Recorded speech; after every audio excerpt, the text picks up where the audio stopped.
अस्सलाम वालेकुम my YouTube family, सब कैसे हैं। उम्मीद है कि जी सब ठीक ठाक होंगे और बहुत खुश होंगे। ले जी आपकी बहन रमज़ान स्पेशल में आपके लिए एक और मैक्रोनी की डिफरेंट और हट कर रेसिपी लेके आपकी खिदमत में हाज़िर है।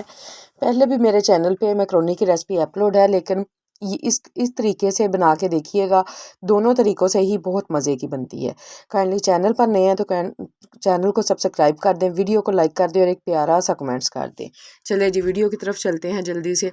ये रहे जी इसके इंग्रेडिएंट्स, यहाँ से भी स्क्रीनशॉट आप ले सकते हैं और डिस्क्रिप्शन बॉक्स में भी दे देंगे। इसके लिए हमें सबसे पहले चाहिए एक मीडियम साइज़ प्याज, 2 गाजरें, उनको भी चॉप कर लेंगे बारीक बारीक। कैबिज चाहिए 1 बाउल, चिकन चाहिए 350 ग्राम और कैप्सिकम चाहिए 2 मीडियम साइज़ और जिंजर गार्लिक पेस्ट चाहिए हमें 1 टेबल स्पून। अगर आप इसका पाउडर यूज़ करेंगे तो 1 टेबल स्पून यूज़ करेंगे। अगर आप पेस्ट यूज़ करेंगे तो फिर 1 टीस्पून ही करेंगे दोनों का। ठीक है जी। ये जी ऑयल को हमने हल्का सा गर्म किया, उसके अंदर प्याज डाल के उसको हल्का सा सौते किया और साथ ही हमने जिंजर और गार्लिक पेस्ट को ऐड करके मिक्स कर दिया। ठीक हो गया जी। अब इसके साथ ही हम इसमें चिकन ऐड कर देंगे। ये जो हमने 350 ग्राम चिकन क्यूब्स फॉर्म में कट किया हुआ था, इसको हम इसमें ऐड कर देंगे।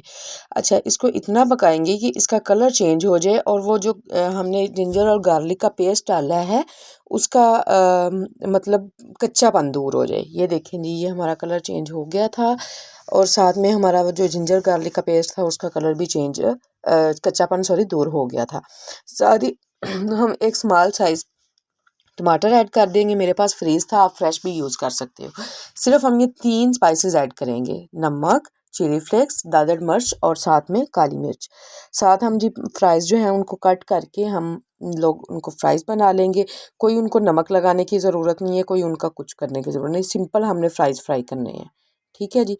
विनीगर ऐड करेंगे ताकि जो हमारी बोटी है वो गल जाए। छोटी छोटी सी हमने बोटी रखी हुई है, इसको जस्ट हमने 2 मिनट के लिए स्टीम देनी है। इसके साथ ही हमारी जो चिकन पीस है वो अच्छे से टेंडर हो जाएगा। अब हम इसमें ऐड करेंगे कैरेट और कैप्सिकम, यानी गाजर और शिमला मिर्च को ऐड कर देंगे जो हमने क्यूब्स फॉर्म में कट करके रखी हुई थी। अब यकीन जाने इतनी मज़े की बनती है ये, आपसे बातें करते करते देखिएगा मैंने अभी बना लेनी है। ठीक हो गया जी। अब हम इसमें ऐड करेंगे 3 टेबल स्पून भर भर के केचप के। ठीक है जी। और साथ ही हमने इसमें ऐड कर देना है चिली सॉस को।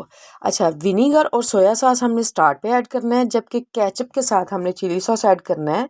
ये आपने बात ध्यान में रखनी है। अब जी हम इसमें कैबेज को ऐड कर देंगे। जो बंद गोभी हमने एक छोटा बाउल कट करके रखी हुई थी वो हम ऐड कर देंगे। इसको अच्छे से मिक्स करेंगे। अच्छा, मैं अपनी हर वीडियोस में तकरीबन कहती हूँ कि ये हमने मैक्रोनी ऐड कर दी थी और इसको हम अच्छे से मिक्स करेंगे। मैं अपनी हर वीडियो में बता रही थी, यही कहती हूँ कि सिर्फ स्पाइसेस सारे वही इस्तेमाल करते हैं, इंग्रेडिएंट सब वही इस्तेमाल करते हैं, लेकिन अगर उसका मेथड अच्छे से उसको यूटिलाइज़ कर लिया जाए तो यकीन जाने खाने में जान पड़ जाती है। ये जी एंड पे मैं इसको स्टीम देने लगी थी सिर्फ 2 मिनट के लिए और साथ ही मैंने फ्राइज़ ऐड कर दिए थे ताकि उनके अंदर भी हल्की सी नमक मिर्च रच मिस जाए। माशाल्लाह जी माशाल्लाह, हमारी मैक्रोनी बन के रेडी है। ये देखें कितनी मज़े की और यम्मी मैक्रोनी लग रही है हमारी।